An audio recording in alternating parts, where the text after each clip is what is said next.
আসসালামু আলাইকুম। ধন্যবাদ সবাইকে আমাদের আজকের এই ওয়েবিনারে জয়েন করার জন্য। আমার নাম শামসিন আহমেদ, আমি আইডেন্টিটি ইনক্লুশনের ফাউন্ডার এবং সিইও। আমাদের প্রত্যেক মাসেই আমরা এরকম একটা ওয়েবিনার আয়োজন করে থাকি বিভিন্ন মানসিক স্বাস্থ্য বিষয়ের উপর। আমাদের আজকের বিষয়ে যাওয়ার আগে আমি কিছু কথা শেয়ার করতে চাই আমাদের অর্গানাইজেশনটা নিয়ে। আইডেন্টিটি ইনক্লুশন একটা সংস্থা যেটা মূলত মানসিক স্বাস্থ্যের যে সামাজিক নির্ধারকগুলো আছে সেগুলি নিয়ে কাজ করে। আমরা কমিউনিটি বেস সার্ভিসেস দিয়ে থাকি, যেরকম আমরা সাইকো সোশ্যাল সাপোর্ট দিয়ে থাকি। আমরা সাপোর্ট গ্রুপস মিটিংস অর্গানাইজ করে থাকি প্রত্যেক মাসে। এবং আমরা বিভিন্ন সংগঠনকে কনসালটেন্সি সার্ভিস দিয়ে থাকি যাতে করে তারা মানসিক স্বাস্থ্য এবং প্রতিবন্ধিতা বান্ধব হতে পারে। তো আমাদের কাজগুলির মধ্যে একটা বড় অংশ হচ্ছে অ্যাডভোকেসি, এবং আমাদের অ্যাডভোকেসিরই একটা অংশ হচ্ছে এই মাসিক ওয়েবিনার্স গুলো। আমাদের আজকের যে ওয়েবিনার সেইটার বিষয়টা হচ্ছে আত্মহত্যা, শোনা, সহযোগিতা, প্রতিরোধ। এবং আমাদের এই ওয়েবিনারের একটা বিশেষ ব্যাপার হচ্ছে গিয়ে যে এই মাস হচ্ছে গিয়ে the world suicide prevention day, হচ্ছে 10 সেপ্টেম্বর, এবং এই মাসেই হয়। এবং সেই আলোকে আমরা এই মাস জুড়েই কিছু প্রোগ্রামস আয়োজন করব, কিছু পোস্ট দিব আমাদের পেজে, যেগুলো আপনারা দেখে থাকবেন অন সুইসাইড প্রিভেনশন। অ্যান্ড সেই ওয়েবিনারে ডিরেক্টলি যাওয়ার আগে আমি আরেকটু বলে নিই যে আমাদের সাইকোসোশ্যাল সাপোর্টটা আমাদের হচ্ছে কি একটা বিশেষ প্রোগ্রাম, যেটা আমরা ট্রেন্ড কিছু সাইকোসোশ্যাল সাপোর্টার্স এর মাধ্যমে দিয়ে থাকি। এটা একটা অ্যাট হোম সার্ভিস, এবং যাদের মানসিক স্বাস্থ্য সমস্যা বা সিভিয়ার ডিসেবিলিটি এবং যারা সমাজ থেকে বিচ্ছিন্ন তাদেরকে এই সাপোর্ট দেওয়া হয়। আর এখন ওয়েবিনারে যাওয়ার আগে আমি কিছু গ্রাউন্ড রুলস বলে দিতে চাই যে এই ওয়েবিনারটা কিভাবে পরিচালিত হবে। আমাদের যে বক্তা আছেন উনি 45 মিনিটস ধরে কথা বলবেন এই টপিকটার উপরে, এবং 45 মিনিটস এর পরে আমরা 15 মিনিটের একটা কোয়েশ্চেন আনসার সেশন রেখেছি। সেখানে আপনাদের যদি কোনো প্রশ্ন থাকে, অডিয়েন্সের কোনো প্রশ্ন থাকে, সেটা আমরা নিব। আমরা অলরেডি রেজিস্ট্রেশন ফর্মের মাধ্যমে কিছু কোয়েশ্চেন্স পেয়েছি, সেগুলির উত্তর দেওয়া হবে। এবং আমাদের কিন্তু যদি কোনো অডিয়েন্স থেকে যদি কেউ ওই সময়তেই আমাদের স্পিচের পরেই যদি কোনো কোয়েশ্চেন করতে চান, আপনারা হ্যান্ড রেজ করে কোয়েশ্চেন গুলো করতে পারেন, বা আমাদের চ্যাট বক্সে লিখে দিতে পারেন। ওর আমাদের কিউএনএ একটা আইকন আছে, সেখানে ক্লিক করেও কোয়েশ্চেনটা আপনি লিখে দিতে পারেন। So, without further ado, I would invite Ashik Abdullah. Please introduce yourself and the topic. You can share your screen.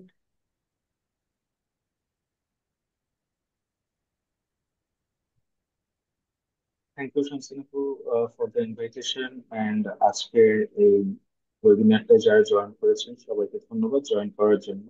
আমি আশিক আব্দুল্লাহ। আমি কাজ করছি কানপেতরিতে। কানপেতরি হচ্ছে বাংলাদেশের প্রথম সুইসাইড প্রিভেনশন এবং ইমোশনাল সাপোর্ট হেল্পলাইন। আমাদের প্রতিষ্ঠানটা, আমাদের জার্নিটা স্টার্ট হচ্ছে 2013 সালে। 2013 সাল থেকে আমরা কাজ করছি সুইসাইড প্রিভেনশন এবং ইমোশনাল সাপোর্ট নিয়ে। সো আমাদের একটা হেল্পলাইন আছে, যে হেল্পলাইনে যে কেউ কল করে তাদের কথাগুলো আমাদের সাথে শেয়ার করতে পারে। আমরা তাদের কথাগুলো শুনি এবং তা বোঝার চেষ্টা করি, হতে পারে শেয়ারিং এর মাধ্যমে তারা তাদের মানসিক কষ্ট কিছুটা কাটিয়ে উঠতে পারে, যার মাধ্যমে তাদের সুইসাইডাল টেন্ডেন্সি বা কেউ যদি সুইসাইডাল হয় তাহলে তাদের কিছুটা হেল্প হয়। আমরা আমাদের জার্নি স্টার্ট থেকে লাস্ট 12 বছরে আমরা এই পর্যন্ত মোর দেন 60,000 কলস রিসিভ করেছি। এবং আমাদের টোটাল কলস এর 20% কলে কলার তাদের সুইসাইডাল টেন্ডেন্সি বা সুইসাইডের ইচ্ছার কথাগুলো প্রকাশ করেছে। এবং আমরা আমাদের কলগুলো, যে কলগুলো আমরা কমপ্লিট করতে পেরেছি, প্রত্যেকটা কলে আমরা সাকসেসফুলি কলারের রিস্ককে ডিএসকেলেট করতে পেরেছি। মানে সে যে জায়গা থেকে আমাদেরকে কল করেছিল সেখান থেকে তার রিস্ক লেভেলটা আমরা কমিয়ে আনতে পেরেছি। সো আমরা যে সার্ভিসটা দিয়ে থাকি, আমরা আমাদের সার্ভিসটা একটা ইন্টারন্যাশনাল মডেল ফলো করে দিয়ে থাকি। মডেলটার নাম হচ্ছে বিফ্রেন্ডিং মডেল। এই মডেল ফলো করে বাংলাদেশ ছাড়াও বিশ্বের আরো 50টা দেশে এরকমের হেল্পলাইন আছে যারা এই সিমিলার মডেলের সার্ভিসটা দিয়ে থাকে। বিফ্রেন্ডিং মডেল একটা ওয়ার্ল্ড ওয়াইড রেকগনাইজড মডেল, এবং 1953 থেকে এই মডেলটা ওয়ার্ল্ড ওয়াইড প্র্যাকটিস করা হচ্ছে, এবং বিশ্বের অনেক দেশে, লাইক যেটা বললাম যে প্রায় 50টার উপরে দেশে এই মডেল ফলো করেই সার্ভিসেস দেয়া হচ্ছে। তো আর বেশি ইন্ট্রোডাকশনে যাচ্ছি না, আমরা সরাসরি একটু আজকের টপিকটাতে চলে যাই এবং আমাদের সুইসাইড নিয়ে যে কনভারসেশনটা সেটা একটু শুরু করব। বাট শুরু করার আগে সবাইকে জাস্ট একটু বলে দেয়া যে আজকের টপিকটা যে সুইসাইডের মতো টপিকটা, এই টপিকগুলো একটু সেন্সিটিভ। আমরা সবাই চেষ্টা করব যে আমরা যেন আমাদের কথাগুলো শেয়ার করতে পারি, বা আমাদের কোনো কোয়েশ্চেন থাকলে আমরা যেন সেগুলো আজকে ক্লিয়ার করে নিই, এবং আমাদের আহ, এই সেশন থেকে আমরা যেন একটা আউটকাম, ভালো একটা আউটকাম পেতে পারি, সেই জন্য আমরা চেষ্টা করব, ঠিক আছে? সো প্রথমেই যদি একটু আমরা দেখি সুইসাইডের কিছু, মানে সুইসাইডের কিছু ইনফরমেশন আমি আপনাদের সাথে শেয়ার করি যদি। সো ওয়ার্ল্ড ওয়াইড প্রতি 40 সেকেন্ডে একজন মানুষ সুইসাইডের কারণে মারা যাচ্ছে, ওভারঅল ওয়ার্ল্ড ওয়াইড। এবং 10 থেকে 24 বছর বয়সী মানুষের মধ্যে সুইসাইড হচ্ছে second leading cause of death. So আমরা যাদেরকে ইয়াং বা ইউথ বলে থাকি, 10 থেকে 24, ইভেন চিলড্রেনও বলা যায়। তো চিলড্রেন থেকে শুরু করে ইউথদের মাঝে এই বয়সটাতে কিন্তু second leading cause of death is suicide. এবং আমরা আহ, যারা সুইসাইড অ্যাটেম্প করছে বা মারা যাচ্ছে, সেটা তো বললাম যে 40 সেকেন্ডে একজন মারা যাচ্ছে, কিন্তু এর চেয়েও আরো 20 গুণ বেশি মানুষ কিন্তু সুইসাইডের অ্যাটেম্প নিচ্ছে। নন ফ্যাটাল সুইসাইড অ্যাটেম্প কিন্তু এর চেয়েও 20 গুণ বেশি। প্রতি 10 সেকেন্ডে একজন মানুষ সুইসাইডের অ্যাটেম্প নেয় ওয়ার্ল্ড ওয়াইড। সো ডেটা গুলা দেখে আমরা বুঝতে পারছি যে, বা শুনে বুঝতে পারছি যে, মানে সুইসাইড আমরা যত যাই বলি না কেন, মানে কমন ফেনোমেনা বলতে পারি আমরা। আমাদের আশেপাশে হয়তো এমন অনেকেই আছে যারা এই ধরনের, মানে কখনো হয়তো সুইসাইডের অ্যাটেম্প নিয়েছে বা সুইসাইড চিন্তা করেছে। এরকম মানুষ হয়তো আমরা আমাদের আশেপাশে এরকম দেখলে হয়তো পাবো সবাই। সো এই তো, একটু যদি আমরা ডেটা গুলো বলি যে পুরো ওয়ার্ল্ডে টোটাল ডেথ সুইসাইডে এক বছরে, লাস্ট ইয়ারের দিকে এটা, তো 7,27,000 লোক ওভারঅল সুইসাইড করেছে। সবচেয়ে বেশি যে গ্রুপটার মাঝে সুইসাইড করেছে সেটা হচ্ছে 15 থেকে 29 বছর বয়সী। এবং আহ, এই টোটাল নাম্বারে 73% হয়েছে লো মিডল ইনকাম কান্ট্রিজে। এবং একটা জিনিস অনেকে যেটা মনে করে যে সুইসাইড অ্যাটেম্প বা সুইসাইডে মারা যাওয়া মানুষের মধ্যে হয়তো ফিমেল বেশি হবে। আমাদের সোসাইটি থেকে আমরা যেভাবে চিন্তা করি যে মেয়েরা একটু ভালনারেবল হয় বা মেয়েরা ইমোশনাল হয় বেশি, যেটা আমাদের লাইক কমন ধারণা, সেই জায়গা থেকে অনেকে হয়তো মনে করে যে মেয়েরা হয়তো সুইসাইড অ্যাটেম্প বেশি নেই। কিন্তু ওয়ার্ল্ড ওয়াইড যে ডেটাটা দেখা যায়, সেই যেখানে কিন্তু দেখা যাচ্ছে যে 12.3% মানে মেল কিন্তু বেশি মানুষ সুইসাইডের কারণে মারা যাচ্ছে। সো 12.3% হচ্ছে মেল, আর ফিমেল হচ্ছে 5.9। সো এই জায়গাটা কিন্তু একটু মানে অনেকের জন্য হয়তো সারপ্রাইজিং লাগে। এবং এটা আমাদের হেল্পলাইনের ক্ষেত্রেও কিন্তু সত্য যে আমরা হাই রিস্ক কল যেগুলো পাই বেশি, হাই রিস্ক কলের ক্ষেত্রে দেখা যায় যে মেল কলার কিন্তু আমাদের ফিমেল কলারের চেয়ে বেশি, যেখানে আমাদের টোটাল কলে কিন্তু একটা মানে 50-50 স্প্লিট, লাইক 51% ফিমেল কলার, 49% মেল কলার। কিন্তু লাইক হাই রিস্ক কলের ক্ষেত্রে যখন দেখি তখন কিন্তু দেখা যায় যে 60% উপরে কিন্তু আমাদের মেল কলাররা কল করে। সো ছেলেদের ক্ষেত্রে দেখা যায় যে তারা সুইসাইডের প্রতি বেশি ভালনারেবল। এশিয়ার যদি আমরা বলি যে টোটাল, মানে টোটাল সুইসাইড রেটের অলমোস্ট 40% বেশি হচ্ছে এশিয়াতেই হয়ে থাকে, সাউথ ইস্ট এশিয়াতে। চায়না, ইন্ডিয়া, জাপানে সবচেয়ে বেশি। এটা একটা রিজন হয়তো চায়না এবং ইন্ডিয়াতে লাইক পপুলেশন বেশি, এন্ড জাপান হচ্ছে like, এটা হিস্টোরিক্যালি সবচেয়ে বেশি সুইসাইড প্রবণ আহ, দেশগুলোর মধ্যে একটা জাপান। আর বাংলাদেশের কথা যদি বলি, বাংলাদেশের ডেটাটা পাওয়াটা একটু কঠিন, অথেন্টিক ডেটা পাওয়াটা। এখানে বেশ কিছু মানে কি বলে যে জায়গায় জায়গায় আলাদা আলাদা ডেটা দেখা যায়। ফর এক্সাম্পল, বাংলাদেশ পুলিশের রিপোর্টে যে ডেটাটা আসে, ডাব্লিউএইচও রিপোর্টে আলাদা, মানে আলাদা একটা নাম্বার আসছে, বা ইন্ডিপেন্ডেন্ট অর্গানাইজেশনের রিসার্চে কিছু আলাদা নাম্বার দেখা যায়। বাট অফিসিয়াল নাম্বার যেটা বলা হয় সেটা 5 থেকে 11 হাজারের মধ্যে আছে। এবং সবচেয়ে বেশি এটাতে সাফার করে হচ্ছে এইজ গ্রুপ, মানে 30-এর নিচে। বাট আর আর বাংলাদেশে যদি টোটাল নাম্বারটা বলা হয়, যে ফিমেলদের মধ্যে কিন্তু রেটটা হায়ার দেখা যায়, এবং স্টুডেন্টদের মধ্যে এই কেসটা বেশি দেখা যায় যদি বাংলাদেশের কনটেক্সটে বলা হয়। তবে এই যে 5 থেকে 11 হাজারের নাম্বার, আর যেটা বললাম এটা তো অফিসিয়াল ডেটা, কিন্তু ইন্ডিপেন্ডেন্ট কিছু রিসার্চার যেমন centre for injury prevention research in Bangladesh, তাদের ডেটা বলে এই নাম্বারটা 20 হাজারের উপরে হবে। সো এখানে প্রচুর আন্ডার রিপোর্টিং আছে।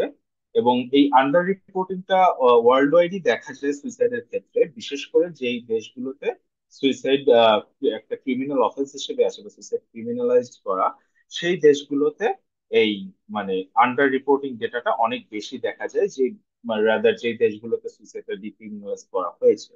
সো এটা হচ্ছে খুব বেসিক কিছু স্ট্যাটিস্টিক্স, বাট যেটা বললাম যে সুইসাইডের স্ট্যাটিস্টিক্স আসলে মানে একদম অথেন্টিক বা একদম অরিজিনাল সিনারিও, এক্সাক্ট সিনারিওটা আসলে কখনো এক্সপ্লেন করে না, বিকজ এখানে ডেটা অনেক আসলে ভ্যারিয়েবল। সো স্লাইড কি মুভ হয়েছে?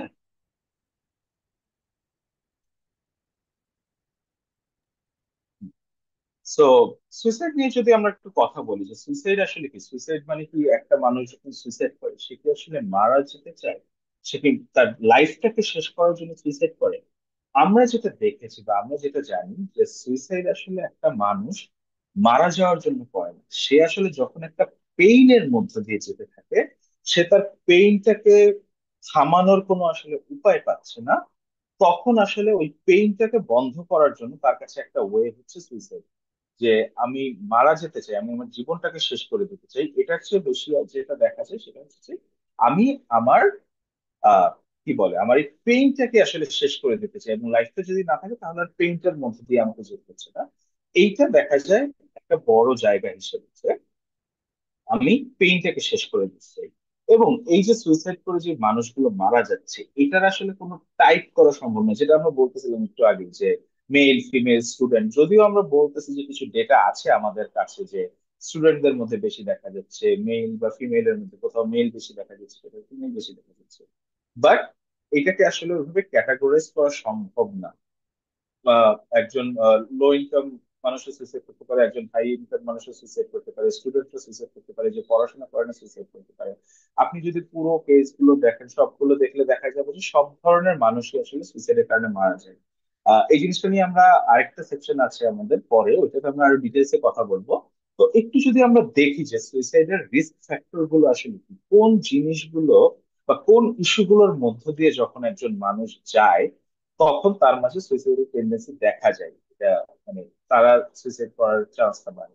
সো একটা one of the main reason দেখা যায় সুইসাইডের, যখন কোনো মানুষ একটা লসের মধ্য দিয়ে যায়, কোনো কিছু সে হারায়, তখন তার মাঝে একটা কষ্ট আসে, এবং সেই হারানো জিনিস ফিরে না পাওয়ার কষ্ট বা হারানো জিনিসের কষ্টে অনেকে সুইসাইড করে। এখন লস কি শুধুমাত্র কারো মৃত্যু বা কোনো একটা জিনিস হারিয়ে যাওয়া?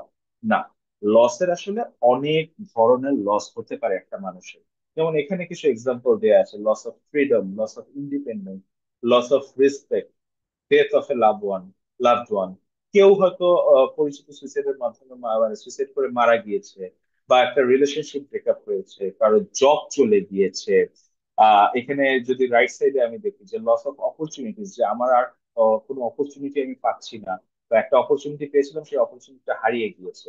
ফিনান্সিয়াল সিকিউরিটি হারিয়ে ফেলা, হেলথে কোনো একটা বড় ক্ষতি হওয়া, আবার লস অফ মোবিলিটি, লাইক অনেক সময় হয় যে আমাদের লাইফে কোনো একটা অ্যাক্সিডেন্ট হলে আমাদের অনেক সময় আমাদের মোবিলিটিটা আমরা হারিয়ে ফেলি, ঠিকভাবে আমাদের মোবিলিটি থাকে না, আমাদের বডির মোবিলিটিটা। এই ধরনের জিনিসগুলো যখন একটা মানুষের দিয়ে যায়, তখন অনেকেই সুইসাইডের মানে তাদের মাঝে সুইসাইডের চিন্তা আসতে পারে, বা তারা সুইসাইডের অ্যাটেম্প নিতে পারে, সুইসাইডের রিস্কটা তাদের বেড়ে যায়।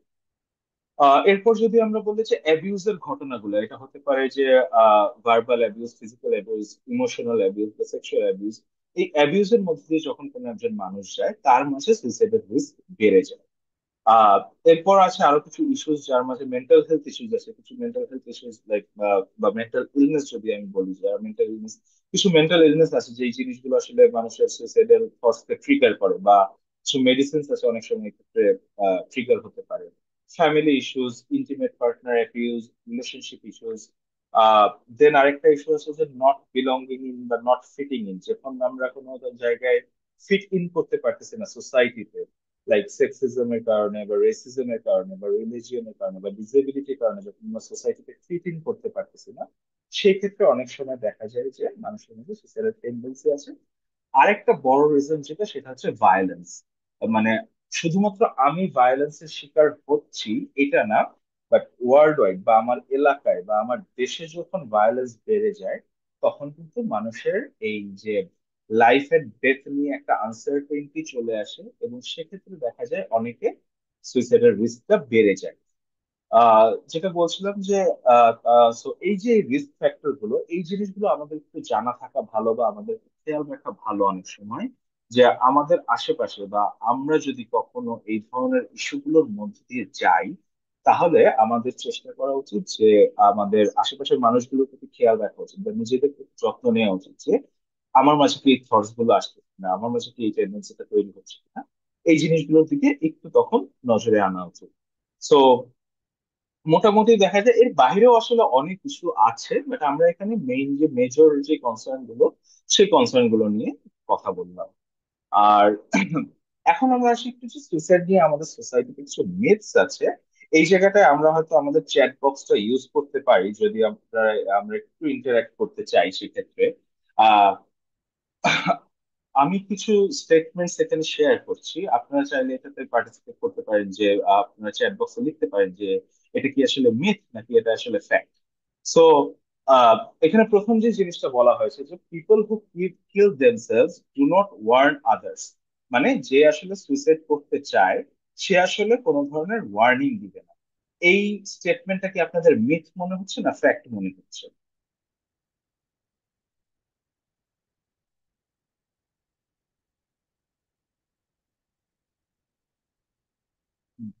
আর কেউ রেসপন্স করতে চাই? একজন চ্যাটে রেসপন্স করেছে, মিথ। মিথ।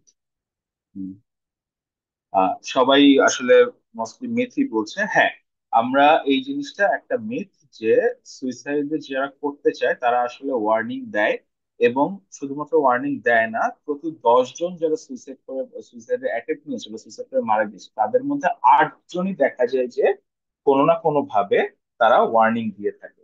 সো 80% মানুষ যারা সুইসাইড করে মারা যায় বা সুইসাইডের অ্যাটেম্প্ট নেয়, তারা কিন্তু আগে ওয়ার্নিং দিয়ে থাকে। কি কি ধরনের ওয়ার্নিং গুলো হতে পারে এটা নিয়ে আমরা একটু পরে কথা বলবো, বাট এই ওয়ার্নিং গুলো কিন্তু মানুষ দিয়ে থাকে। সো ওয়ার্নিং গুলো অনেক সময় আমরা হয়তো অ্যাড্রেস করতে পারি না, বা আমরা হয়তো জানি না, যে কারণে এই ওয়ার্নিং গুলো আমরা হয়তো অনেক সময় বুঝতে পারি না, কিন্তু তারা বিভিন্ন ভাবে ওয়ার্নিং দিয়ে থাকে। সরি। নেক্সট যদি আমরা দেখি, সো সেকেন্ড যে জিনিসটা আমরা বলছি সেটা হচ্ছে যে যারা সুইসাইড নিয়ে কথা বলে, তারা আসলে অ্যাটেনশন নেওয়ার জন্য এই কথাগুলো বলে, বা সুইসাইড নিয়ে কথা বলে, তারা আসলে অ্যাকচুয়ালি করবে না। অনেক সময় যেটা হয় যে এই কোশ্চেনটা আমরা হেল্পলাইন হিসেবে অনেক পাই, অনেকে আমাদের জিজ্ঞেস করে যে যে সুইসাইড করবে সে তো আসলে আহ করেই ফেলবে, সে কি আসলে একটা হেল্পলাইনে ফোন দিয়ে কথা বলবে, তো সে কি আসলে কাউকে জানাবে? যারা আসলে এই ধরনের মানে সুইসাইড নিয়ে এত কথা বলে, তারা আসলে অ্যাটেনশন সিক করছে। আপনাদের কি মনে হয়, মানুষ কি আসলে সুইসাইডের কথা বলে অ্যাটেনশন সিক করার জন্য, নাকি তারা আসলে এই জিনিসটা জানাতে চায়?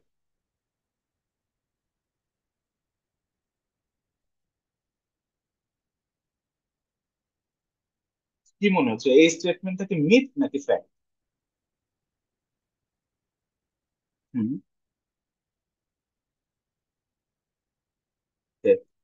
সো কেউ বলছে হেল্প পাওয়ার জন্য, কেউ বলছে মিথ। হ্যাঁ, আসলে একজন আহ হচ্ছে মিথ, আরেকজনের কাছে জানাতে চান। হ্যাঁ, জানাতে চাই। আবার একজন লিখেছে যে কেউ এটা অ্যাটেনশন সিকের জন্য করে। এখন এটা যেটা বলা যেতে পারে যে হ্যাঁ, অনেক কেউ কেউ আছে হয়তো অ্যাটেনশন সিক।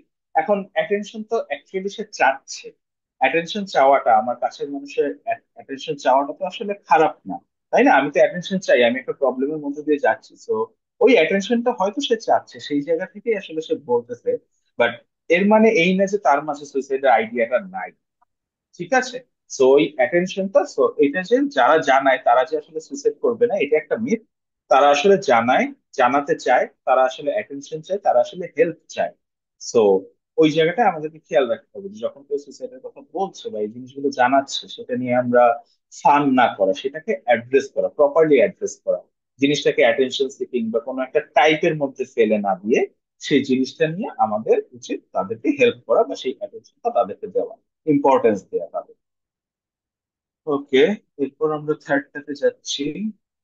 ওকে, সো কেউ যখন ডিপ্রেসড, বা কেউ যখন কষ্টে আছে, বা কেউ যখন খারাপ অবস্থায় আছে, তাহলে তাদের সামনে সুইসাইডের কথা মেনশন করা যাবে না। যদি আমি মেনশন করি তাহলে তারা আমার কথায় আইডিয়া পেতে পারে, এটা তার মধ্যে একটা আইডিয়া দিয়ে দিতে পারে। এটা কি মনে হচ্ছে যে এটা কি মিথ নাকি ফ্যাক্ট, যে যারা ডিপ্রেসড আছে বা যারা কষ্টে আছে বা যারা খারাপ আছে তাদের সামনে সুইসাইড নিয়ে কথা বলা যাবে না?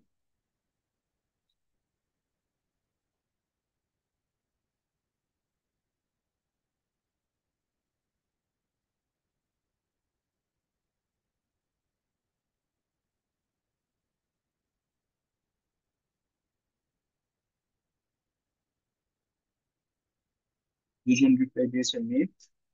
আর কেউ?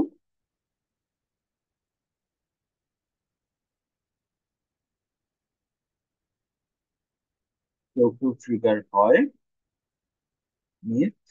ওকে।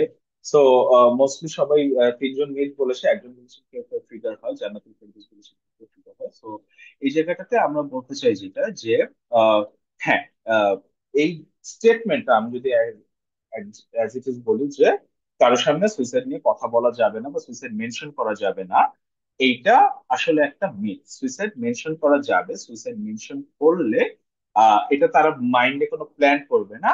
তবে হ্যাঁ, যারা বলছেন কেউ কেউ ট্রিগার হয় তাদের কথাটাও অ্যাকচুয়ালি ট্রু, যে কেউ কেউ ট্রিগার হতে পারে। এই ক্ষেত্রে আমাদের যেটা বলা দরকার, যে জিনিসটা মেনশন করা দরকার, সেটা হচ্ছে যে আমরা কিভাবে আসলে তার কাছে সুইসাইডটা মেনশন করছি, এই জিনিসটা গুরুত্বপূর্ণ। আমাদেরকে সুইসাইড নিয়ে কথা বলার ক্ষেত্রে আমাদেরকে সেন্সিটিভ হতে হবে, আমাদেরকে ওপেন মাইন্ডেড হতে হবে, আমাদেরকে নন জাজমেন্টাল হতে হবে। আমরা যদি ওপেন মাইন্ডেড এবং তাকে অ্যাকচুয়ালি হেল্পের জন্য নন জাজমেন্টালি তাকে জিনিসটা নিয়ে কথা বলি, জিনিসটা আস্ক করি, তাহলে সে ট্রিগার হবে না। তাহলে সে এটা তার মাথায় কোনো একটা আইডিয়া প্ল্যান করে দিবে না, বরং সে এটাকে জেনুইন একটা হেল্পের সোর্স হিসেবে দেখবে। কিন্তু যদি আমরা জিনিসটাকে নেগেটিভলি প্রেজেন্ট করতে যাই বা জিনিসটাকে লাইটলি প্রেজেন্ট করি, তাহলে অনেক ক্ষেত্রে কারোর মাথায় সেটা ট্রিগার হতে পারে না। সে যদি এটা নিয়ে চিন্তা করতেও থাকে, তাহলেও সেটা আসলে সে শেয়ার করতে কমফোর্টেবল ফিল করবে না। সো এই ক্ষেত্রে জিনিসটা আমরা মেনশন করতে পারি বা আমরা মেনশন করলেই সে আইডিয়া পাবে না, কিন্তু আমাদেরকে মেনশনের ক্ষেত্রে সেন্সিটিভিটিটা খেয়াল রাখতে হবে, যে আমরা যেন সেন্সিটিভ উপায়ে তাদেরকে মেনশন করি তাদের সামনে, তাহলে আর কেউ ট্রিগার হবে না বা কারো মাথায় কোনো আইডিয়া প্ল্যান হবে না। ওকে। যেটা বলছিলাম যে একটু আগে, যে অলরেডি আমরা এটা নিয়ে কথা বলে ফেলেছি যে there is a suicidal type. অনেকে মনে করে যে এই ধরনের মানুষরা সুইসাইড করে। ফর এক্সাম্পল, কেউ হয়তো বলে যে ও তো এমনিতেই ইমোশনালি ভালনারেবল, সো ও তো সুইসাইড করবেই, এটাই জানা ছিল। অনেকে ঘটনা হওয়ার পরে বলে, বা কেউ অ্যাটেম্প নেওয়ার পরে বলে যে তুমি তো এমনিতেই দুর্বল, বা তুমি তো মানসিকভাবে অত স্ট্রং না, তোমার মধ্যে তো সুইসাইডাল টেন্ডেন্সি থাকতেই পারে।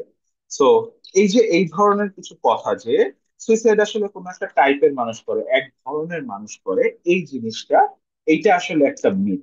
সুইসাইডের কোনো টাইপ নেই এখানে, যে কেউ এই সুইসাইড মানে সুইসাইড করতে পারে বা সুইসাইডের অ্যাটেম্প্ট নিতে পারে। এখানে কোনো ধরনের কোনো টাইপ কাস্ট করার আসলে সুযোগ নেই, যে ছেলে মেয়ে, ধনী গরিব, বা বয়সের একটা ব্যাপার। যে কোনো বয়সের যে কেউ আসলে সুইসাইডের রিস্কটা তার মাঝে আছে।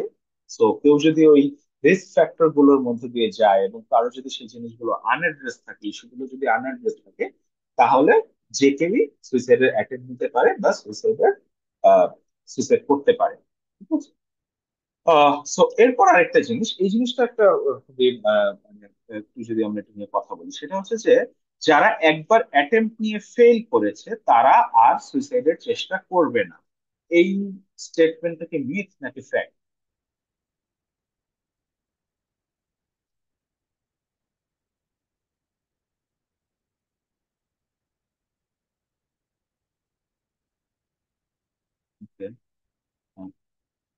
মেজরিটি বলছি আমরা এখানে মিথ।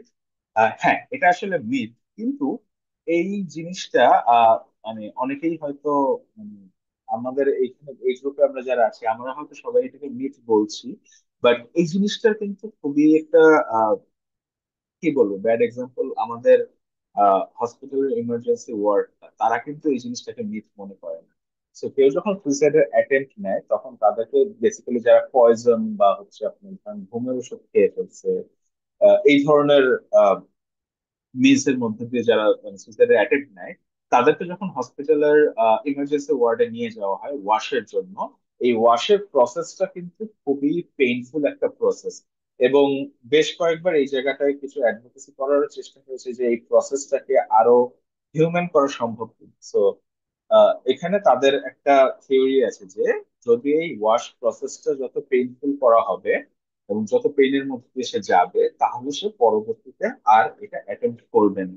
সো অনেকে কিন্তু আছে যে এই জিনিসটাকে ফ্যাক্ট মনে করে এবং তাদের অ্যাটেম্প্ট নেওয়ার পরে তাদের রিকভারি প্রসেসটাকে অনেক পেইনফুল করে তোলার চেষ্টা করে, যেন তাদের কাছে মানে তারা মনে করে যে ওই প্রসেসটা যতটা পেইনফুল হয়েছে তাহলে সে আর সুইসাইড করবে না। বাট অ্যাকচুয়ালি না, যারা সুইসাইডের একবার অ্যাটেম্প্ট নিয়েছে তাদের মাঝে যদি সেই রিস্ক ফ্যাক্টরটা থেকে যায়, যেটা যেমনটা আমরা বলছিলাম যে শুরুতে, যে সুইসাইড আসলে মানুষ তার লাইফটাকে নেয়ার জন্য করে না, সুইসাইড করে মানুষ তাদের পেইনটাকে এন্ড করার জন্য, পেইনটা শেষ করার জন্য। তো সেই পেইনটা যদি আনএড্রেস থেকে যায়, তাহলে একজন মানুষ একবার অ্যাটেম্প করছে মানে এই না যে সে আর করবে না, সে আবার পরে অ্যাটেম্প করতে পারে। Okay? আমরা নেক্সট যাচ্ছি, সুইসাইডাল পিপল মারা যেতে চায়। এটা আমরা অলরেডি বলে ফেলেছি যে সুইসাইডাল পিপল আসলে মারা যেতে চায় না, তাদের আসলে পেইনটা এত বেশি হয়ে যায় যে তারা পেইনটাকে অ্যাড্রেস করতে চায়, পেইনটাকে শেষ করতে চায়, তারা মারা যেতে চায় না। আহ এরপর যেটা যে ওয়ান্স সুইসাইডাল অলওয়েজ সুইসাইডাল, মানে একজন, এটাও কাইন্ড অফ আমাদের আগের যে জিনিসটা নিয়ে ডিসকাস করলাম সেটার মতোই, যে একবার একজন সুইসাইডাল মানে যে সে সবসময় সুইসাইডাল থাকবে তা না। একজন মানুষ যখন তার পেইনটাকে যদি অ্যাড্রেস করা যায়, পেইনটা থেকে সে যদি রিকভার করতে পারে, তার ইস্যুস গুলো থেকে সে যদি রিকভার করতে পারে, তাহলে সে বারবার যে সুইসাইড অ্যাটেম্প দিতেই থাকবে, বা একজন সে যে সুইসাইডাল টাইপ এরকমটা না। আর লাস্ট যে জিনিস এখানে যেটা আছে যে you must be a mental health professional to help a suicidal individual, মানে একজন মানুষ যে সুইসাইডাল টেন্ডেন্সি আছে বা সুইসাইডের কথা বলছে, আপনাকে একজন মেন্টাল হেলথ প্রফেশনাল হতে হবে তাকে হেল্প করার জন্য। এটা কি মিথ নাকি ফ্যাক্ট? মেন্টাল হেলথ প্রফেশনাল ছাড়া যে কেউ কি আসলে হেল্প করতে পারে একজন সুইসাইডাল মানুষকে? মিথ?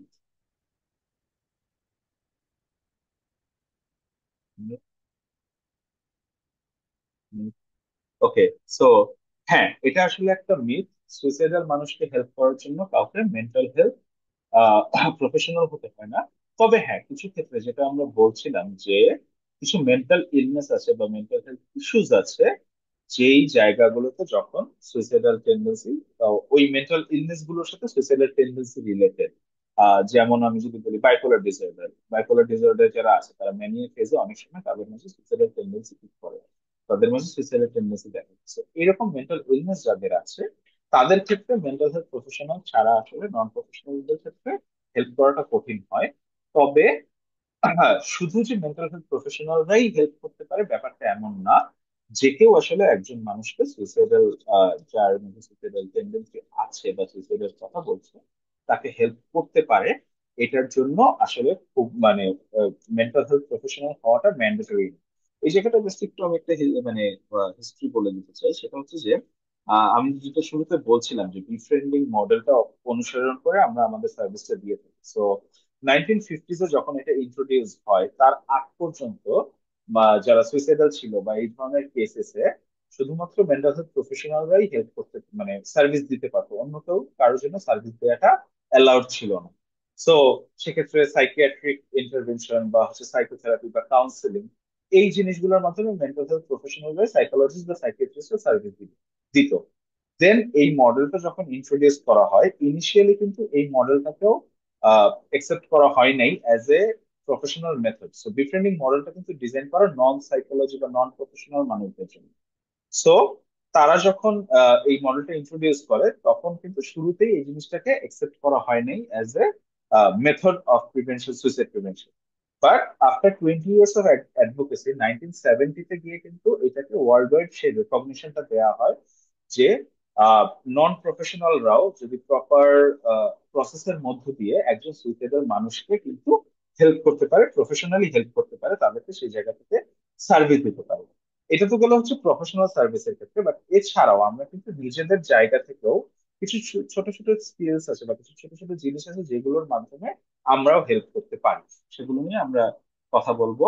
সো আর লাস্ট যে জিনিসটা সেটা হচ্ছে যে লাস্ট যে মিথটা নিয়ে আজকে কথা বলছি সেটা হচ্ছে যে anyone thinking of suicide would write a suicide note, মানে সুইসাইড নোট থাকলেই শুধুমাত্র সুইসাইড, যারা সুইসাইড নোট লেখে না তাদের ক্ষেত্রে সেটা সুইসাইড না, সেটা অন্য কারণে মারা গেছে, এরকমটা অনেকটা সময় ভাবা হয়। বাট এটা অ্যাকচুয়ালি ট্রু না। সুইসাইড নোট ছাড়াও মানুষ সুইসাইড করে, সব ক্ষেত্রে, সব সুইসাইডের ক্ষেত্রে সুইসাইড নোট থাকে না। ঠিক আছে, কিছু কিছু ক্ষেত্রে থাকতে পারে, বাট সব ক্ষেত্রে থাকে না। ওকে, সো আমরা এখন যেটা বলছিলাম যে আমরা কিছু ওয়ার্নিং সাইন্স নিয়ে কথা বলবো, ওয়ার্নিং সাইন গুলো কি কি, ওয়ার্নিং সাইন গুলো আমরা কিভাবে রেকগনাইজ করতে পারি সেটা নিয়ে। সো প্রথম যে জিনিসটা যারা সুইসাইডের একটা ওয়ার্নিং সাইন, সেটা হচ্ছে pre occupation with suicide or death. So কিছু মিউজিক আছে, কিছু আর্ট ওয়ার্ক আছে, যে আর্টিস্টরা বা যে গানগুলোর সাথে সুইসাইডকে অনেক সময় রিলেট করা হয়। মানে কোনো এক আর্টিস্টের আর্ট ওয়ার্ক, যে আর্টিস্টটা হয়তো সুইসাইড করছে, বা কোনো গান, যে গানটার মধ্যে হয়তো সুইসাইডের কথা আছে, এরকম কিছু সংস আছে, কিছু আর্ট ওয়ার্ক আছে, কিছু মুভিজ আছে। দেখা যায় অনেক সময় মানুষ সুইসাইড, যাদের মধ্যে সুইসাইডের টেন্ডেন্সি আছে, তারা হয়তো ডিরেক্ট বলতে না পারলেও তারা ওই গানগুলো বারবার শুনে, বা ওই আর্ট ওয়ার্ক গুলো নিয়ে কথা বলে, বা ওই আর্টিস্টের ব্যাপারে কথা বলে, ওই মুভিগুলো নিয়ে কথা বলে। এই ধরনের জিনিসগুলো দেখা যায়। আবার অনেকে ডিরেক্টলি হয়তো সুইসাইডের কথা বলছে না, কিন্তু যেটা সে করছে যে তার পার্সোনাল বিলঙ্গিংস গুলো সে মানুষকে দিয়ে দিচ্ছে, তার প্রিয় একটা বই মানুষকে দিয়ে দিচ্ছে, তার কোনো একটা আহ শখের একটা জিনিস সে হয়তো মানুষকে দিয়ে দিচ্ছে। অনেকে যেটা করে যে সম্পত্তি উইল করে দেয়। এই ধরনের জিনিসগুলো অনেক সময় যেটা হয় যে ডিরেক্টলি না বললেও এই জিনিসগুলোর মাধ্যমে অনেক সময় তারা কিন্তু ওয়ার্নিং সাইনটা দেওয়ার চেষ্টা করে। অনেক সময় ভার্বাল স্টেটমেন্ট দেয়, বাট ভার্বাল স্টেটমেন্ট গুলো হয়তো এমন না, হয় না যে আমি সুইসাইড করতে চাই। বিভিন্ন ভার্বাল স্টেটমেন্ট বলে যে আমার বেঁচে থেকে লাভ কি, আমি মরে গেলে হয়তো কেউ কিছু, মানে কারো কিছু যায় আসে না, আমি মরে গেলে কি বা হবে, কালকে সকালে যদি আমার ঘুমটা না ভাঙতো তাহলে খুব ভালো হতো। এই ধরনের ভার্বাল স্টেটমেন্ট অনেকে দিয়ে থাকে। এরপর হচ্ছে অনেকের মাঝে ফিজিক্যাল চেঞ্জেস দেখা যায়, যেমন অনেকে হয়তো শরীরের যত্ন নেওয়াটা কমিয়ে দেয়, খাওয়া দাওয়া বাড়িয়ে দেয়, বা খাওয়া দাওয়া খুব কমিয়ে দেয়। এর কারণে অনেকে হয়তো মোটা হয়ে যায় বা শুকিয়ে যায়, বা এই ধরনের জিনিসগুলো অনেকের মাঝে দেখা যায়। বা ঘুম কম হওয়ার কারণে তাদের ফিজিক্যাল একটা ইফেক্ট দেখা যায়। এই ধরনের জিনিস অনেকের মাঝে দেখা যায়। আহ বিহেভিয়ারে অনেক ড্রাস্টিক চেঞ্জ দেখা যায়, যে একটা মানুষ সে হয়তো খুব চুপচাপ ছিল, হঠাৎ করে সে অনেক বেশি এক্সট্রোভার্ট হয়ে গিয়েছে, সবার সাথে কথা বলা শুরু করছে, সব ফ্রেন্ডের সাথে দেখা করছে। বা একজন হয়তো অনেক এক্সট্রোভার্ট ছিল, সে হয়তো অনেক ইন্ট্রোভার্টেড হয়ে গিয়েছে। সাডেন একটা চেঞ্জ তার মাঝে অনেক সময় চলে আসে। তারপর হচ্ছে যে তার মুডে অনেক চেঞ্জ দেখা যায়, খুবই ফ্রিকুয়েন্ট চেঞ্জ দেখা যায়, যে এই মুহূর্তে শান্ত আছে, খুব ছোট একটা বিষয় নিয়ে হয়তো অনেক রেগে যাচ্ছে, অনেক রিয়াক্ট করতেছে। এই ধরনের মুড সুইং দেখা যায়, খুব ফাস্ট মুড সুইং হতে থাকে। তারপর হচ্ছে আরেকটা জিনিস দেখা যায় যে অনেকে সাডেনলি আননেসেসারি রিস্ক মানে নেওয়া শুরু করে। যেমন একজন হয়তো খুব মানে সাবধানে রাস্তা পার হতো, বাট সে এখন হয়তো রাস্তাটা তো সাবধানে পার হচ্ছে না, একটা রিস্ক নিয়ে পার হয়ে যাচ্ছে। বা অনেকে যেটা করে যে অনেকে হয়তো মেডিসিন নেওয়া বন্ধ করে দেয়। অনেকে যেটা দেখা যায় যে কারো যদি মেডিসিন থাকে, রেগুলার মেডিসিনের মধ্যে কেউ আছে, মেডিকেশনে আছে, তারা হয়তো অনেক সময় মেডিকেশনটা বন্ধ করে দেয়। বা একজনকে যে জিনিসটা মানা করা, সেই জিনিসগুলো সে আসলে করা শুরু করে, বা তারা করা শুরু করে। এই ধরনের আননেসেসারি রিস্ক টেকিং দেখেছি। তো এই ওয়ার্নিং সাইন গুলো অনেক সময় অনেকে দিয়ে থাকে তাদের সুইসাইডের আগে। সো এই জিনিসগুলো আইডেন্টিফাই করা, বা আমি যদি আমাদের আশেপাশে কাউকে দেখি তার মাঝে এই ধরনের চেঞ্জেস গুলো বা এই ওয়ার্নিং সাইন গুলো আছে, তাদের সাথে আমরা কথা বলতে পারি, তাদের সাথে আমরা জিজ্ঞেস করতে পারি। আরেকটা হচ্ছে যে কেউ যখন রিসেন্ট কোন একটা স্ট্রেসফুল সিচুয়েশনের মধ্যে দিয়ে যায়, তাদের ক্ষেত্রে তাদের কিন্তু রিস্কটা বেড়ে যায়। যে রিসেন্টলি হয়তো একজন মানুষ ফিনান্সিয়ালি বা ইমোশনালি কোনো একটা বড় ইভেন্টের মধ্যে, কোনো একটা স্ট্রেসের মধ্যে দিয়ে যাচ্ছে, তাদেরকে আমরা খেয়াল করতে পারি, তারপর তাদেরকে আমরা যত্ন নিতে পারি, যে তাদের সাথে কথা বলতে পারি, তাদের মধ্যে সুইসাইডের থটস আছে।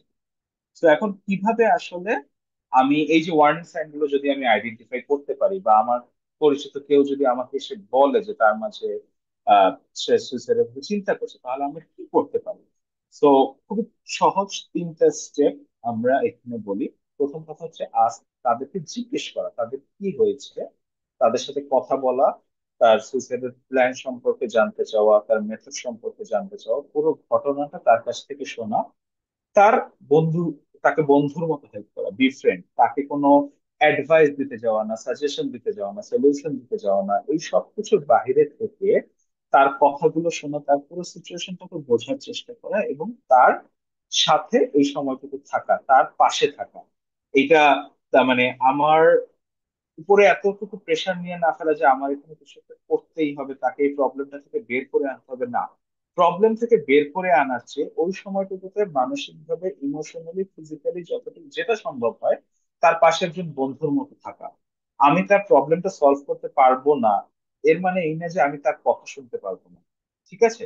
তো এইখানে জাস্ট তার পাশে থেকে তার কথা শুনে তার সাথে যদি আমি ফিজিক্যালি ইমোশনালি যে কোনো ভাবে কানেক্ট হতে পারি, তার যদি সম্ভব হয় তার সাথে তার পাশে থাকা, মানে ফিজিক্যালি তার পাশে থাকা, তার সাথে বসে কথা শোনা, যদি আমি সেটা না পারি অ্যাটলিস্ট অনলাইনে বা কোনোভাবে তার সাথে কানেক্টেড থাকার চেষ্টা করা, তার কথাগুলো শুনতে চাওয়া, এবং আমি ইমিডিয়েট ওই জায়গাটা যাওয়ার পরে ইমিডিয়েটলি তাকে ওই সাথে থাকার পরে তাকে একটা হেল্পের দিকে নিয়ে যাওয়া।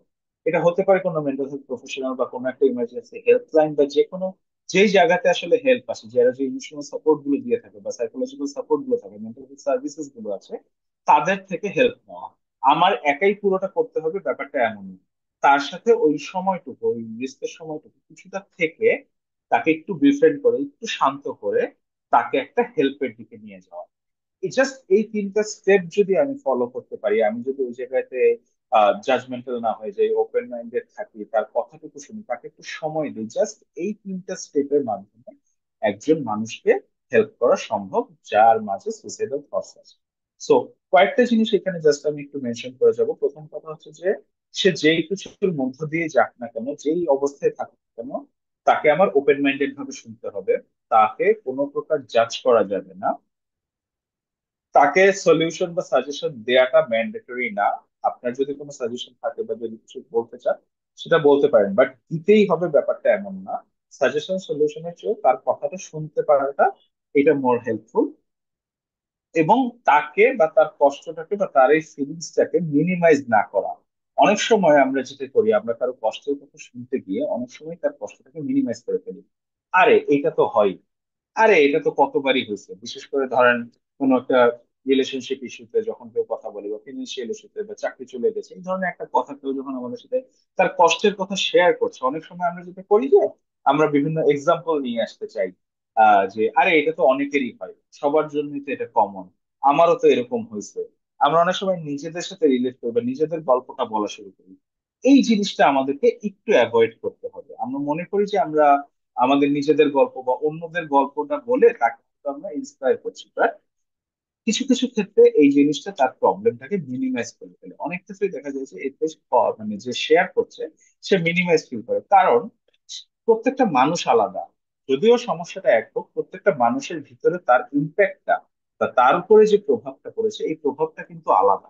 সো অন্য একজনের কথা শুনে অন্য একজনের জন্য যেটা কাজ করেছে সেটা যে তার জন্য কাজ করবে বা সেটা শুনলে যে তার ভালো লাগবে এমনটা না হতে পারে।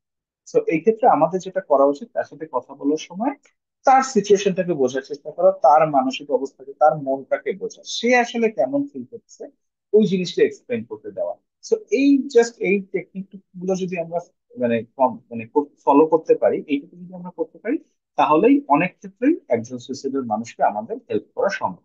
তো এটার জন্য আর কিছু জিনিস জাস্ট বলা যে আহ, এই যে কিভাবে আমরা হেল্পটা করতে পারি, যে আহ চেষ্টা করা যে আমি একা একা এই কাজটা না করা। যখন আমি এরকম কোনো একটা জায়গায় যাচ্ছি, বিশেষ করে ইমার্জেন্সি কেসে, যদি একজন হয় যে সে একটা অ্যাটেম্প্ট নেওয়া শুরু করে দিয়েছে বা একদম ফাইনাল স্টেজে আছে, তাহলে একা কাজটা না করা, আমার পাশে আরো একজন বা দুজন বা কাউকে আরো এঙ্গেজ করার চেষ্টা করা। ঠিক আছে? সেক্ষেত্রে একটা হেল্প হয়।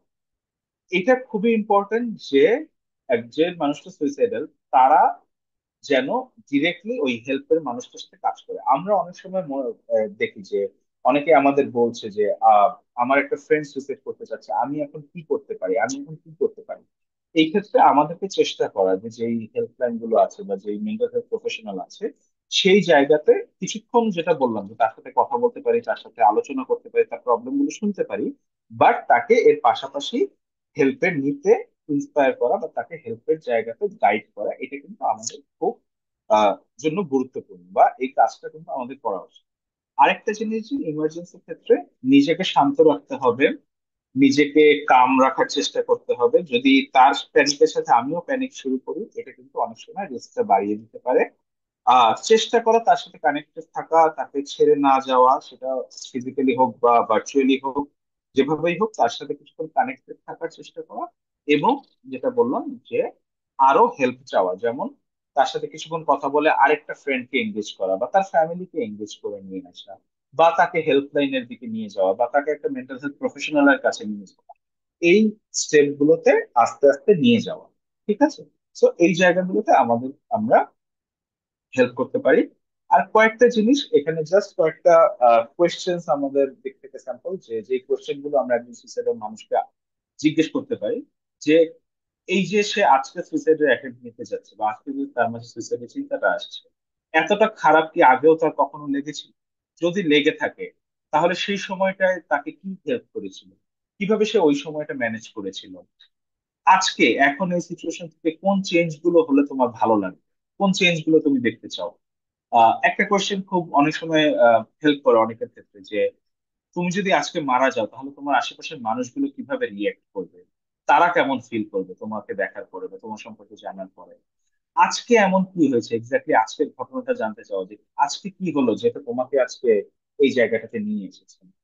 তুমি কি আর কাউকে জানিয়েছো তোমার যে এমন খারাপ লাগছে? সে যখন আপনাকে জানিয়েছে, তখন তাকে জানালো যে আর কেউ আছে কিনা যার সাথে সে কথা বলতে চায়, বা আর কাউকে সে জানিয়েছে কিনা, এই জিনিসটা তাকে জিজ্ঞেস করে। এবং সবসময় যেটা হেল্প করে সেটা হচ্ছে যে তাকে এই জিনিসটা জিজ্ঞেস করা, যে আজকেই কি করতে হবে, একটু কি ওয়েট করা যায়, কিছুটা টাইম তার কাছ থেকে নিয়ে নেওয়া, যে একটা দিন ওয়েট করা যায় কিনা, কালকের দিনটা দেখা যায় কিনা, আজকের দিনটা দেখা যায় কিনা, এরকম একটু একটু সময় নিয়ে তো আপনার দেখা যায় যে ওই জায়গাটা থেকে তাকে ফিরিয়ে আনার চেষ্টা করা যায়। আর লাস্ট যে কোয়েশ্চেনটা আমরা করতে পারি, যে তাকে স্পেসিফিক ভাবে জিজ্ঞেস করা, যে তুমি আমার কাছ থেকে আসলে কি ধরনের সাহায্য চাচ্ছ, আমি এক্স্যাক্টলি কিভাবে তোমাকে হেল্প করতে পারি, তাহলে সে কি চাচ্ছে আপনার কাছে সেই জিনিসটা ক্লিয়ার হওয়া যায়, এবং আপনার হয়তো সেই জিনিসটা ডেলিভার করাটা ইজি হবে। সো এই তো মোটামুটি জাস্ট কয়েকটা জিনিস, যে আহ, আপনার মনে রাখতে হবে যে এটা একটা স্টেট অফ মাইন্ড, সুইসাইড হচ্ছে একটা স্টেট অফ মাইন্ড, এটা কোনো ট্রেট না। সো তার এই স্টেট অফ মাইন্ডটাকে আমার অ্যাড্রেস করা, এই কথাটা আমি বারবার বলেছি, যে তার সাথে ফিজিক্যালি অ্যান্ড ইমোশনালি যেভাবেই হোক তার সাথে কানেক্ট মানে থাকা, তাকে যে মানুষটা সুইসাইডের রিস্কে আছে তাকে মিন্সটা থেকে একটু দূরে রাখা। লাইক সে যদি ঘুমের ওষুধ খেতে থাকে, তার হাতে যদি ঘুমের ওষুধ থাকে, ঘুমের ওষুধটা একটু নামিয়ে রাখতে বলা। সে যদি ছাদের রেলিং এ দাঁড়িয়ে থাকে, তাকে ছাদের মাঝখানে আসতে বলা, বা তাকে রুমে নিয়ে যাওয়ার চেষ্টা করা। এক্স্যাক্টলি মানে তার যে রিস্কটা আছে সেই রিস্কটা থেকে একটু দূরে থাকে, মিন্স ফ্রি করা। এবং অবশ্যই অবশ্যই চেষ্টা করা তার সাথে অনেস্ট থাকা, তাকে ফলস হোপ বা ফেক হোপ না দেওয়া। দো আমরা আমি তাকে হেল্প করার চেষ্টা করছি, বাট স্টিল আমাকে অনেস্টিটা গুরুত্বপূর্ণ, কারণ ফেকনেস অনেক সময় ধরা পড়ে যায়, এরকম একটা ইমোশনাল সিচুয়েশনে ফেক হওয়াটা আসলে হেল্প করে না। আপনি যদি অনেস্টলি কেয়ার করেন, সেই অনেস্টিটা তাকে শো করা এবং তাকে জানানো, এবং ওই মানুষটাকে যতটুকু সম্ভব কন্ট্রোল দেওয়া, without placing them in danger, মানে তার রিস্কটা একটু কমিয়ে রেখে। ফর এক্সাম্পল, সে যদি ওষুধটা সরাতে না চায়, তাহলে তাকে জোর না করা, ফোর্স না করা, তার হাত থেকে টান দিয়ে ওষুধটা না নিয়ে নেওয়া, তাকে কন্ট্রোলটা দেওয়া, বাট কামলি তাকে হ্যান্ডেল করা, এবং তাকে এটা বোঝানো যে কন্ট্রোল তোমার হাতে আছে, আমি এখানে তোমাকে ফোর্স করতেছি না, জোর করতেছি না। ঠিক আছে? আপনি তাকে সেভ করতে চান, এবং আরো একবার এই জিনিসটা বলা, যে এই পুরো সিচুয়েশনটা, পুরো প্রসেসটার মধ্যে নিজেকে শান্ত রাখা। সো মোটামুটি এইটুকুই ছিল আমার দিক থেকে ডেলিভার করার। এখন আমি একটু আপনাদের কোয়েশ্চেন জানতে চাই। I guess আমি মোটামুটি টাইমলি শেষ করতে পেরেছি। Thank you Ashiq. আমাদের question- আমরা ফর্মে রেজিস্ট্রেশন ফর্ম থেকে কিছু কোয়েশ্চেন পেয়েছিলাম, সেগুলো আমি একটু হুম পড়ে শোনাই। হুম আহ, একটা ছিল যে tendencies of suicide, like when I feel like suicide but somehow I can't distinguish between if it's just a discomfort or I just genuinely need help. So কিভাবে ডিস্টিংগুইশ করবে যে সে আসলেই তার জাস্ট একটা ডিসকমফর্ট, নাকি তার আসলেই হেল্প লাগবে যখন তার সুইসাইড লাগতেছে, সেটা তারা কিভাবে বুঝবে? Okay. I think that's the question. যখন আমার মাথায় সুইসাইডাল থটস গুলো আসতেছে, দ্যাট মিনস আমার হেল্প লাগবে। এটা আমার ডিসকমফোর্ট থেকে হোক, এটা আমার টেন্ডেন্সি থেকে হোক, বা এটা আমার ইচ্ছা থেকে হোক, আমার মাথায় যখনই এই ধরনের চিন্তাগুলো আসছে, আমাকে এই জিনিসটা শেয়ার করতে হবে। যদি এটা শুধু একটা ডিসকমফোর্ট হয়, সেই ডিসকমফোর্টটা নিয়ে আমি যদি কথা বলি, কারোর সাথে আলোচনা করি, সেই ডিসকমফোর্টটাকে আমি যদি অ্যাড্রেস করে ফেলি, তাহলে আমার তারপরেও যদি আমার সুইসাইডাল থটস গুলো আসতে থাকে, দ্যাট মিনস আমার মাঝে আসলে সুইসাইডাল থটস গুলো বা ওই টেন্ডেন্সিটা আমার মানে কিক ইন করে গিয়েছে। আর যদি এটা শুধুমাত্র ডিসকমফোর্টই হয়ে থাকে তাহলে তো সেটা ওই জায়গা থেকে চলে যাচ্ছে। বাট কখনোই এই টেন্ডেন্সিটা বা মাথার এই চিন্তাটাকে ইগনোর না করা, ঠিক আছে, ওই জিনিসটা পর্যন্ত না যাওয়া যে আরেকটু বুঝি আরেকটু বুঝি। এই জন্য যেটা মানে যদি কেউ কোনো ফ্রেন্ডের সাথে শেয়ার করতে চায় তার সাথে শেয়ার করে ফেলা, কারোর সাথে কথা বলে ফেলা।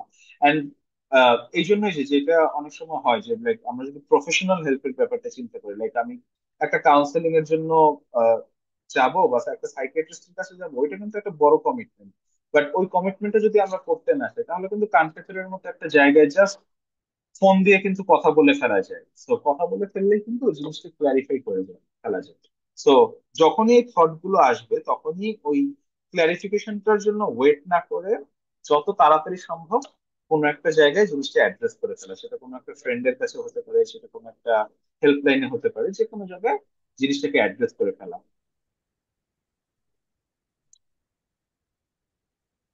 গ্রেট। আরেকটা কোয়েশ্চেন ছিল,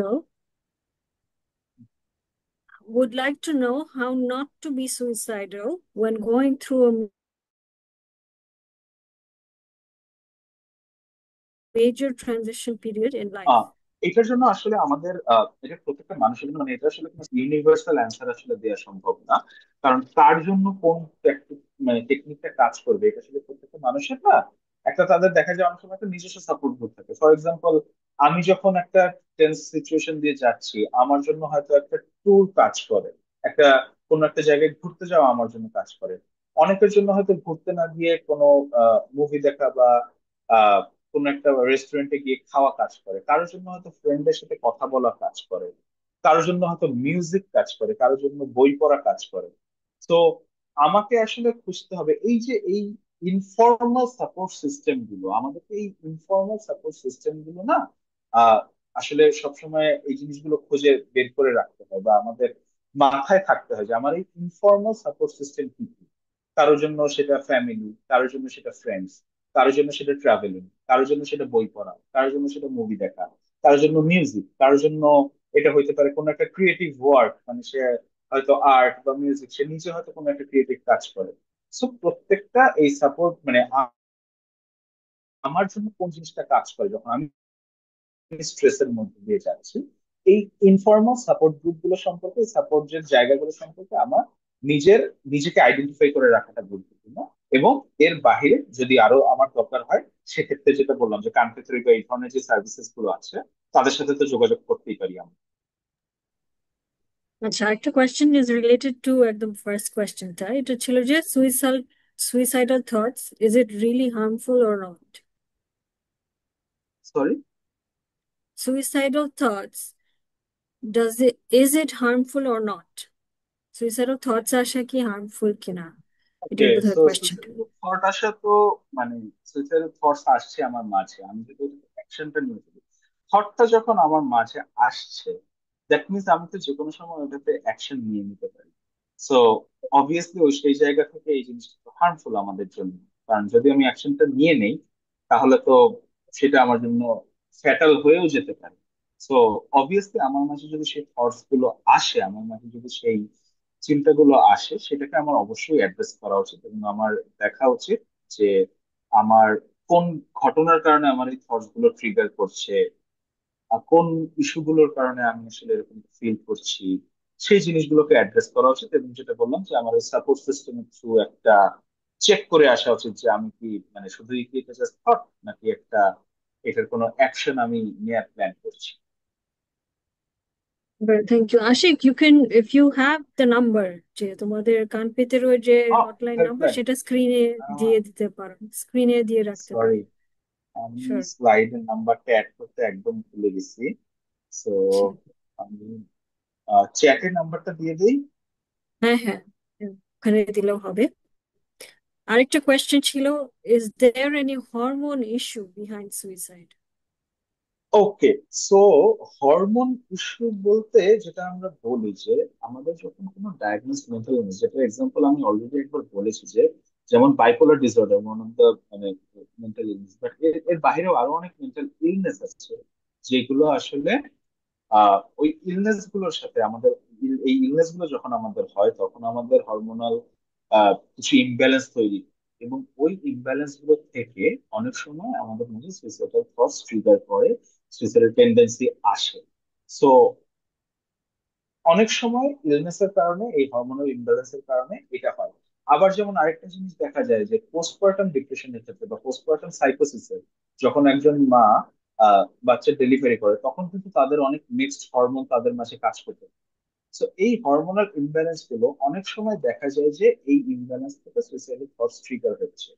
বাট মানে প্রতিটা সুইসাইডাল কেসে বা যার মধ্যে থটস আসছে এটা যে শুধুমাত্র হরমোনাল ইমব্যালেন্স থেকে আসছে তা না। বাট কিছু কিছু ক্ষেত্র আছে যেখানে হরমোনাল ইমব্যালেন্সের কারণে এই জিনিসগুলো দেখা যায়, সুইসাইডাল থটসটা আসে।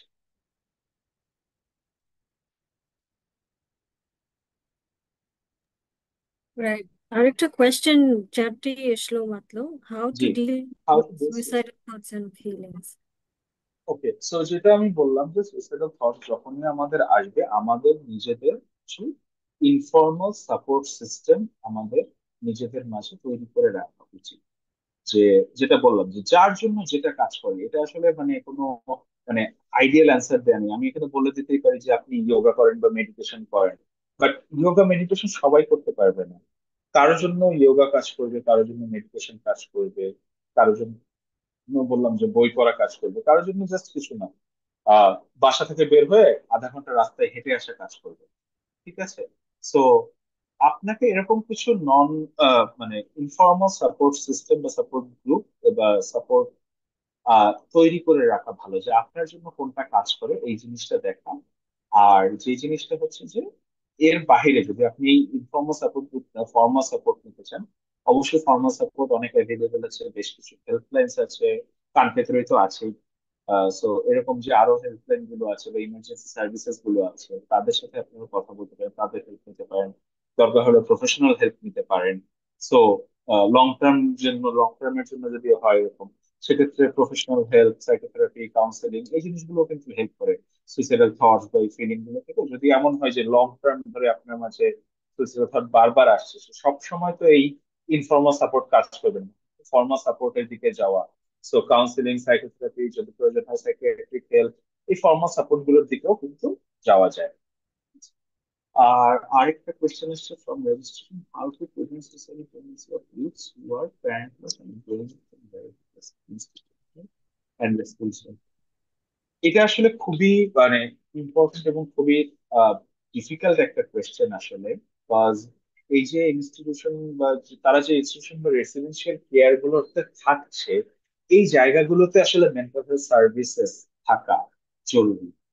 এখন যেমন অনেক মানে আমি বলতে পারি বাংলাদেশের মোটামুটি আমি ঢাকার মধ্যে অ্যাটলিস্ট প্রতিটা ভার্সিটিতে কিন্তু একটা কাউন্সিলিং ইউনিট আছে, যেখানে কাউন্সিলর থাকছে, তারা কিন্তু স্টুডেন্টদেরকে সাপোর্ট দিচ্ছে। বিভিন্ন ক্লাবস এর থ্রু অনেকেই ইনফর্মালি বা ফর্মালি এমওইউ এর মাধ্যমে বিভিন্ন আদার অর্গানাইজেশনের থ্রু কিন্তু সাপোর্ট দিচ্ছে। সো এই জিনিসগুলো থাকাটা ইনস্টিটিউশনাল জায়গা থেকে বা একটা রেসিডেন্সিয়াল জায়গা থেকে, যারা অনেকজন মানুষকে একসাথে রাখছে, লাইক ভার্সিটির হলগুলোর কথা যদি বলি, বা এই জায়গাগুলোতে যে জায়গায় বা মানুষ প্যারেন্টস ছাড়া, ফ্যামিলি ছাড়া দূরে দূরে থাকছে।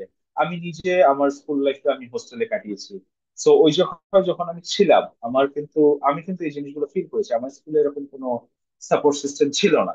তো আমার ওই ফ্রেন্ডরাই হয়ে গেছিল সাপোর্ট সিস্টেম ফ্রেন্ডদের সাথে। বাট সবার যে ফ্রেন্ড হবে বা ফ্রেন্ডরাই যে কষ্ট দেয় না তা কিন্তু না। সো ওই জায়গায় একটা সাপোর্ট সিস্টেম রেডি করা, একটা কাউন্সিলিং ইউনিট রাখা, ঠিক আছে, এই জিনিসগুলো কিন্তু খুব জরুরি। সো ওই জায়গায় ইনস্টিটিউশনাল লেভেলে হেল্প গুলো আসলে ইনশিওর করার আসলে চেষ্টা করা উচিত আমাদের। অলরেডি মানে যেটা বললাম যে ইউনিভার্সিটি গুলো হয়তো অলরেডি স্টেপস নিচ্ছে, বাট আদার যে ইনস্টিটিউশন গুলো আছে তাদেরকে ওইখানে আসলে অর্গানাইজেশনাল ভাবে এই জিনিসটাকে অ্যাড্রেস করা শুরু করা উচিত। এবং যদি নিজেদের পক্ষে সম্ভব না হয়, তাহলে আদার অর্গানাইজেশনের সাথে through MoUs and like informally হলেও তাদেরকে জিনিসগুলো অ্যাড্রেস করা উচিত। Thank you very much Ashiq. I think those were all the questions যেগুলো আমরা রিসিভ করেছি। আমার জাস্ট দুইটা কোয়েশ্চেন আমার পার্সোনালি আছে তোমার কাছে, যেটা রিসেন্টলি আমরা কিছু নিউজ পড়ছি অ্যাবাউট এআই। তো এটা নিয়ে জানতে চাই যে একটা ছিল অ্যাবাউট দিস প্যারেন্টস যারা আমেরিকায় এআই কে সু করছে বিকজ তাদের একটা ছেলে সুইসাইড করেছে এবং AI didn't do anything about it আর কি। এআই কে চ্যাট জিপিটি কে বলছিল, কিন্তু চ্যাট জিপিটি তাকে কোনো আহ, তাকে প্রিভেন্ট করার জন্য কিছু করেনি। সো এরকম একটা কেস আমরা শুনেছি। আর এখন আমরা জানি যে অনেকেই কিন্তু মানে এরকম মেন্টাল হেলথ ইস্যুস বা ইমোশনাল ইস্যুস এর জন্য চ্যাট জিপিটি কে কাছেই যাচ্ছে। সো এটা নিয়ে what are your thoughts?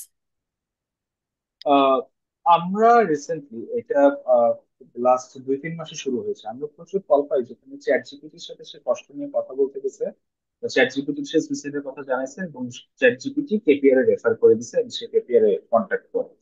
So AI এর ব্যাপারটা হচ্ছে যে এআইটা আমাদের ওয়ার্ল্ড ওয়াইড যদি আমি বলি, এআই এখন পর্যন্ত ফুললি ওই জায়গায় পৌঁছাতে পারে নাই যেখানে সে মানে খুব এফিসিয়েন্টলি সার্ভিসটা দিতে পারবে এবং মানে ফুললি ইভলভ না। সো ডেটা এখনো এআই এর কাছে পুরোপুরি যায়নি।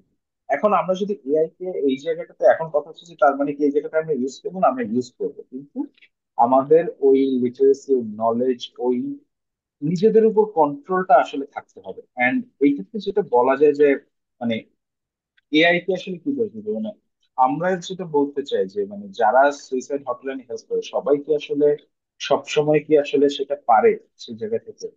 এখানে আসলে অনেকগুলো ফ্যাক্টর কাজ করে। এখানে আসলে এআই ও চেষ্টা করছে তার জায়গা থেকে সার্ভিসটা দেওয়ার, বাট এই জায়গাগুলোতে হয়তো যারা এআই গুলো নিয়ে কাজ করে আরেকটু সেন্সিটিভিটি তাদের দিক থেকে দরকার, যে এই মডেলটা আমি এখনই লঞ্চ করে দেবো কিনা, যে এখানে এরকম রিস্ক ফ্যাক্টর গুলো আছে। তো সেই রিস্ক গুলোতে আরো ভালোভাবে ট্রেন করার পরে হয়তো অ্যান্সার দেওয়াটা বেটার এআই এর জায়গা থেকে। যে হয়তো এই কোয়েশ্চেন গুলোকে মানে এআই এর অ্যাড্রেস না করাটা, যদি পুরোপুরি আমরা এখনো কমপ্লিটলি শিওর না হই, তাহলে হয়তো অ্যাডজাস্ট না করাটাই বেটার সেই জায়গা থেকে।